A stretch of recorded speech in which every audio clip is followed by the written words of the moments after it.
I'm Hubie Jones. I grew up in the South Bronx in New York City. It was a solid working class neighborhood when I was very young. Had five sisters, mother and father, both of who came from the South. I had the good fortune of living in a community that had good schools and a whole set of recreational opportunities, good public parks that worked, etc. By the time I was 11 or 12, our working class community sort of broke under the weight of slumlords, drug traffic, fighting youth gangs, and the rest. I had to spend a great deal of time and energy with the support of family and friends and neighbors to figure out how to navigate my way through the snares of the South Bronx. Fortunately, living in New York City, I always knew that I had a free college education waiting for me at the City College of New York or Hunter College if I chose to do so. So from the time I was born, my parents were very clear with me and my five sisters that we had to keep our academic game at a top level so we would have a chance to take advantage of a free college education, which would be a very good one. I went to the City College in New York and was educated as a sociology major, and it was during that time that I decided to become a professional social worker.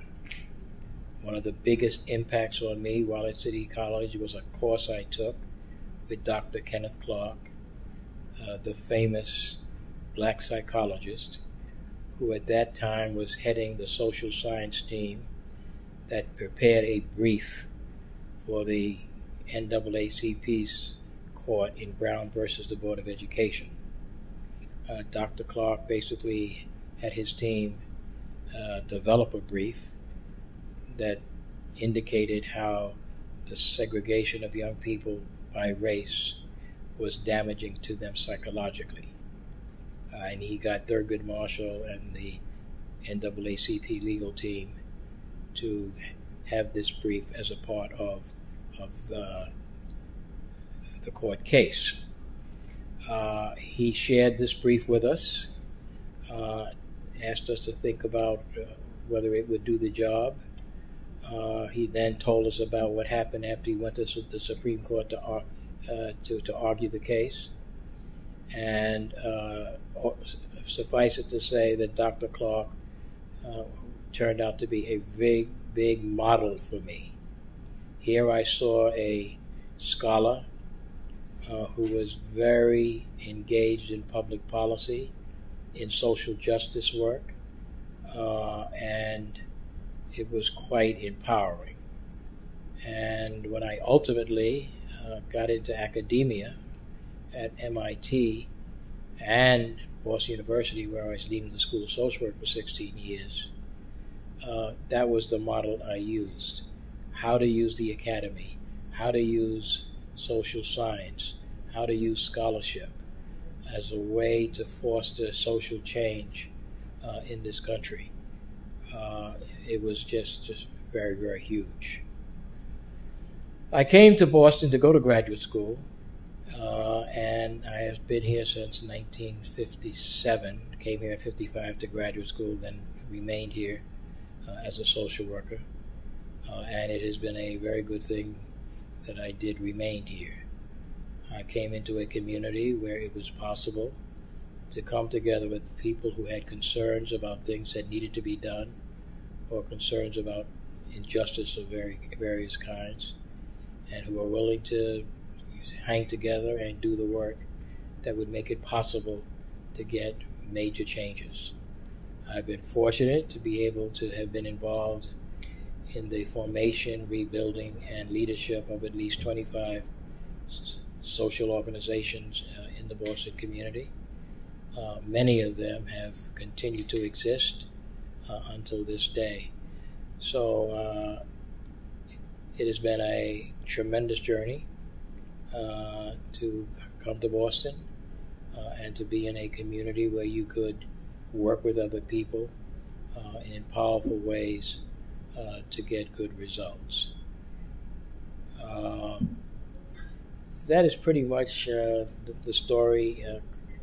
Quickly, I continue to do work. One of the things that I have always understood is you never know where your personal mission to make a difference will take you. For instance, I have been the founder and former president of the board of the Boston Children's Chorus. I'm not a musician.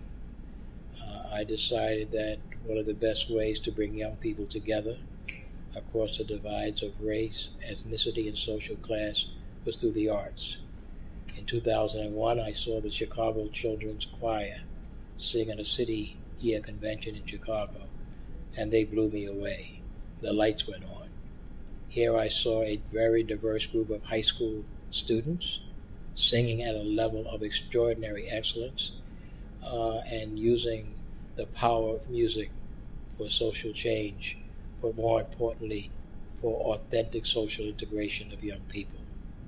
I had tried over many years through programs of various kinds, camping, you name it, to bring together kids in that way and to get really authentic social integration, and it happened with limited success. But with the work I've done with the Boston Children's Chorus, we have over 470 young people in 11 choirs. 35% of these young people are from the suburbs. The rest are from inner city neighborhoods of Boston, Somerville, Cambridge, you name it. And they are prospering together, learning to sing at a level of excellence, but more importantly, invested in each other, developing extraordinary leadership skills. And all of the young people who have graduated thus far, about 35, have gone on to college. And we think it is extraordinarily important to make sure kids get to college. In the economy that we have, if you don't graduate from college, you're not going to go very far because you need to have those kinds of skills, the kind of confidence that builds in order to be successful in the workplace. I just learned the other day that in the very few years, only 64% of the people in the workforce will have to have had at least some college, and we're about at 42% now. So anyway, so this is basically one of the things I've learned is you have to use whatever route is viable and powerful to get the results you want to get for young people, no matter where it will take you. My own kids, I have eight young people, eight kids, 8 children. They laugh and say, "What are you doing with a children's chorus? Well, you don't hear music. What are you talking about?" And my point is, no, yeah, that's right. I used to be able to sing. I'm not a professional musician, but I found a way to use a medium as to empower kids and get them to be able to have tremendous joy in getting to know each other, working together, and achieving great things.